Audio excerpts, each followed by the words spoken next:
आप जानते हैं कि कोई रोगी व्यक्ति है, उनको घर में मना कर रहा था उनके पत्नी ने कि आप मत जाइए, कब आइएगा? तो बोले 7 बजे तक लौट जाएंगे। और जब आप जान रहे थे कि आप रोगग्रस्त लोग हैं तो आप उस प्रदर्शन में जाने की क्या आवश्यकता थी? और उसमें सरकार का दोष नहीं है या कोई पुलिस का दोष नहीं है, ये जो है अपने आप जो जितने भी कार्यकर्ता थे उनके द्वारा कैसे किया गया, या तो भीड़ में गिर गया होगा, कुचल दिया गया। बिहार विधानसभा की घेराव करने पहुंची बीजेपी कार्यकर्ता को बुरी तरीके से पुलिस ने पीटा है और एक शख्स की जान चली गई, उसकी मृत्यु हो गई। हमारे बीच पीयूष मिश्रा जी हैं, हम इनसे बात करेंगे कि इस घटना को ये किस तरह से देखते हैं। एक शख्स की जान चली गई, बिहार पुलिस ने बहुत ही बर्बरता के साथ उनकी पिटाई की है, क्या कहेंगे आप?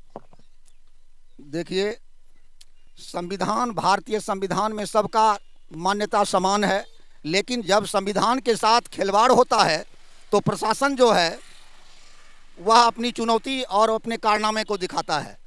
प्रशासन वह किसी का नहीं होता है, प्रशासन वह जो है नियमानुकूल चलती है।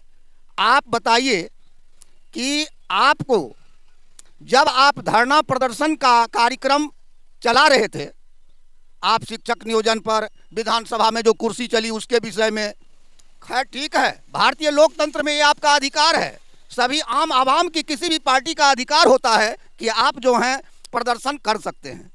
तो प्रदर्शन का ये मतलब नहीं होता है कि रोषपूर्ण प्रदर्शन करना, नियम को तोड़ना, नियमावली के आधार को कुठाराघात करना। इन्होंने जो है भारतीय जनता पार्टी के जितने भी हमारे बिहार प्रदेश के नेता हैं, इनके द्वारा जो है इन्होंने कहता है कि संविधान जो है इन्होंने संविधान के साथ खिलवाड़ किया है। ये सरकार ने नहीं, आपने संविधान के साथ खिलवाड़ किया है। जब आप जानते हैं कि ये प्रतिबंधित क्षेत्र है, प्रतिबंधित क्षेत्र में किसी भी दल की हो, किसी की सरकार हो या कोई भी पार्टी का हो, वह प्रतिबंधित क्षेत्र में जाकर आप जो हैं रोड़ा पत्थर फलना चिलना, प्रशासन के साथ चुनौती देना, सरकार को चुनौती देना, ये अशोभनीय है।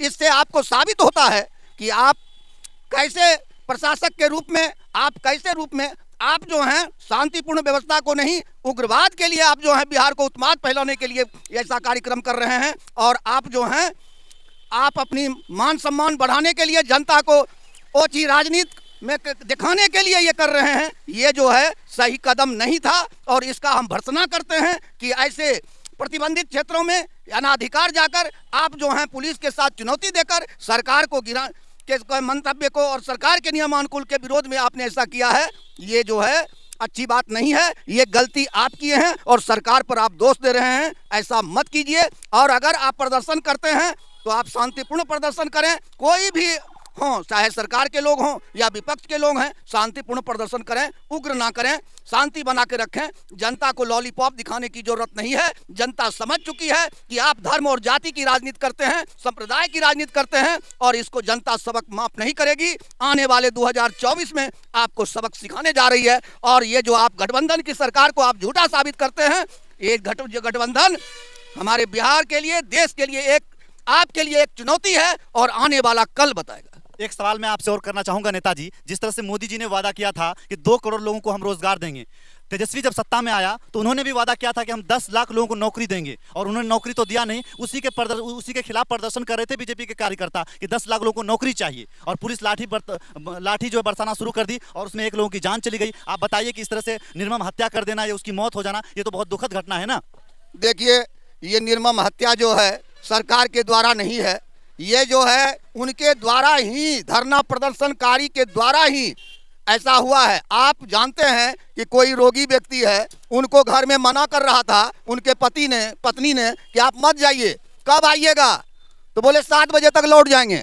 और जब आप जान रहे थे कि आप रोगग्रस्त लोग हैं तो आप उस प्रदर्शन में जाने की क्या आवश्यकता थी? और उसमें सरकार का दोष नहीं है या कोई पुलिस का दोष नहीं है, ये जो है अपने आप जो जितने भी कार्यकर्ता थे उनके द्वारा कैसे किया गया, या तो भीड़ में गिर गया होगा, कुचल दिया गया। ऐसा कोई बात नहीं है कि सरकार या प्रशासन के द्वारा ऐसा किया गया है। बचा नौकरी की बात, ये कितने चीज की नौकरी देंगे भाई? आप लोगों की सामने सारे जग सब चीजों में ये झूठा साबित हो रहे हैं। कभी कहते हैं कि हम रोजगार देंगे, कभी कहते हैं कि हम जो है देश को जो है रक्षा देंगे, आप कहते हैं कि कभी, इनका एक ही मुद्दा है, वो सब बात तो पुरानी हो गई, 15 लाख देंगे, फलना देंगे।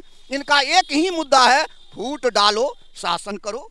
धर्म के नाम पर, जाति के नाम पर ये जो गुमराह करके देश को बर्बाद करने में लगे हैं और इनका कोई काम नहीं बचा है। चलिए, मोदी जी तो खैर फेंकू हैं, वो फेंकते हैं, वो झूठ बोलते हैं, लोगों को रोजगार नहीं देते हैं, लेकिन तेजस्वी यादव ने भी तो झूठ बोला है। 10 लाख नौकरी की बात हुई थी, कहाँ दिया लोगों को नौकरी? देखिए, आप देख रहे हैं, आज शिक्षक नियोजन की बात कीजिए, क्या बिहार सरकार ने शिक्षक नियोजन में, ठीक है बीपीएससी में किया गया तो ग्राउंड फिगर है।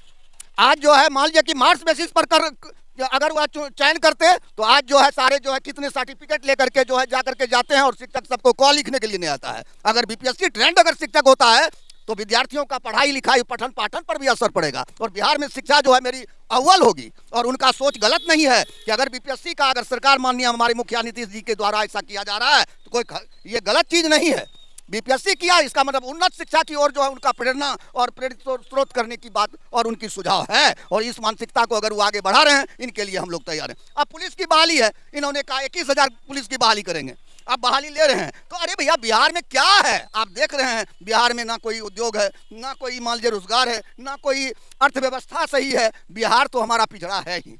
तो उस बीच में आग वह ले रहे हैं, आज वे कह रहे हैं 10 लाख नौकरी, कम से कम लाख 1.5 लाख में तो चले आए। अभी समय है और वो जरूर सोच रहे हैं कि बिहार के लिए हमारी गठबंधन की सरकार सोच रही है निश्चित रूपेण की कि हमारे रोजगार बेरोजगारों के लिए, शिक्षित बेरोजगारों के लिए, स्वनियोजन के लिए, शिक्षा में व्यवस्था के लिए, नौकरी के लिए, इसके लिए कटिबद्ध है। और हम लोग सरकार सोच रहे हैं कि हमारा बिहार कैसे उज्जवल भविष्य का कामना करते हैं और बिहार कैसे आगे बढ़े, इसलिए हम लोग महागठबंधन एक होकर के चल रहे हैं। ये बात आप विपक्षों से पूछिए, हम लोग हर हमेशा कटिबद्ध हैं सरकार को चलाने के लिए और बिहार वासियों के लिए, आम आवाम के लिए हम लोग हर हमेशा तत्पर रहने के लिए तैयार हैं।